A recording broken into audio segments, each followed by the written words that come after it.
Et comment tu en es venu à ouvrir un musée à Londres?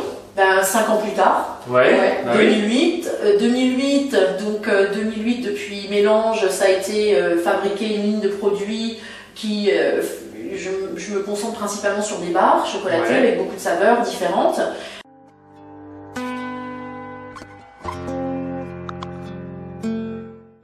Et puis au bout de 3-4 ans, j'étais, bon, il faudrait que je pensais à développer quelque chose parce que financièrement il fallait qu'il se passe quelque chose, même si ma passion c'est le chocolat, il fallait que j'essaye d'en faire quelque chose aussi parce que c'était pas facile.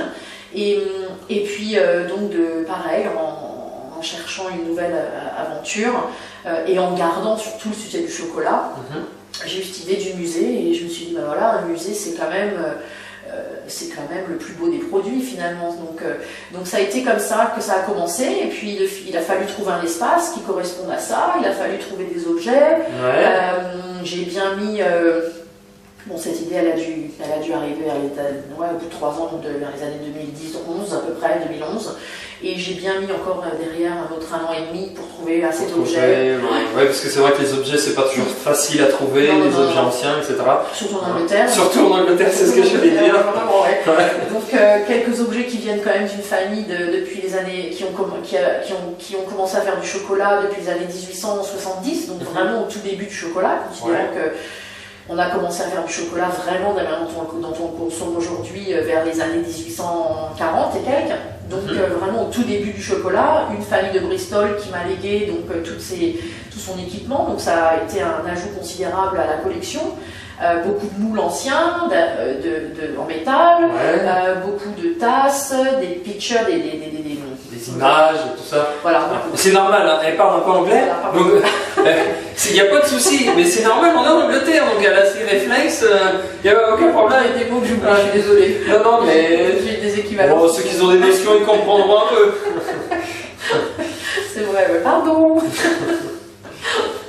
Donc voilà, donc ça a été une aventure, ça a été une extension en fait de ma profession, et puis un moyen surtout de diversifier, parce que ouvrir une autre boutique dans un autre emplacement avec le souci d'accroître ma production, avec tout ce que ça veut dire. Accroître une production, ça veut dire avoir des gens qui vont faire votre production qui vont faire ma production à leur place, enfin je sais pas comment ça.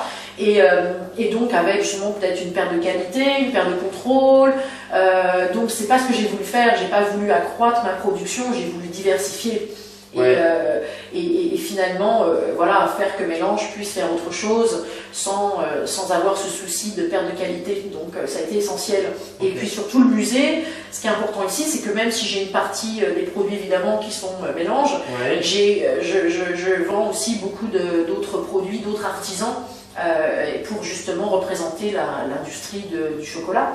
Donc des artisans anglais que tu as vus comme Willis Cacao et Duffy's, les deux principaux je dirais. Et puis après d'autres produits qui viennent d'autres pays comme Équateur, Pacari, comme Fritz, Nicaragua, on a Marou, Vietnam, qui d'autres, bon Duffy on a vu. Et bien d'autres, et de toute façon, ça grandira. Hein, c'est ce que tu m'as dit tout à l'heure. Voilà. Donc l'idée c'est ça, c'est quand même de représenter l'industrie et de représenter la qualité, a priori, mais aussi donc de produits venant de différentes parties du monde. Voilà, c'était ça essentiellement. D'accord. Et toi, aujourd'hui, sur le musée, qu'est-ce que tu as envie de faire découvrir aux Anglais, parce que c'est plus destiné aux Anglais ou aux touristes, mais qu'est-ce que tu... C'est un focus vraiment sur l'histoire anglaise, parce que l'anglais, finalement, ce qui est intéressant, c'est que c'est quand même eux, en 1840 et quelques, qui ont inventé le premier chocolat solide, comme on le consommerait aujourd'hui.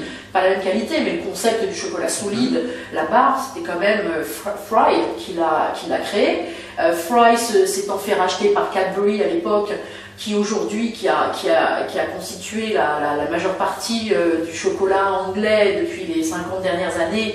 Fry est devenu industriel très tôt, donc il a envahi le marché très tôt aussi. Il a fait beaucoup de choses très positives. Fry, c'est pas une critique sur ce qu'ils ont fait, c'est juste un fait de qualité. Mais en fait, en tant que Cadbury qui a fait ce qu'ils ont fait, en tant que chocolatier qui a permis à tout le monde de manger du chocolat finalement pas très cher, ils ont envahi le marché. Donc le craftsman, l'artisan, il a disparu. Et depuis Cadbury, il n'y avait plus d'artisans. Ça n'existait plus. Le métier du chocolat n'a pas existé ici. Il a disparu à Fry, ça a été tout de suite des grands monsieur comme ça, comme des familles comme Cadbury.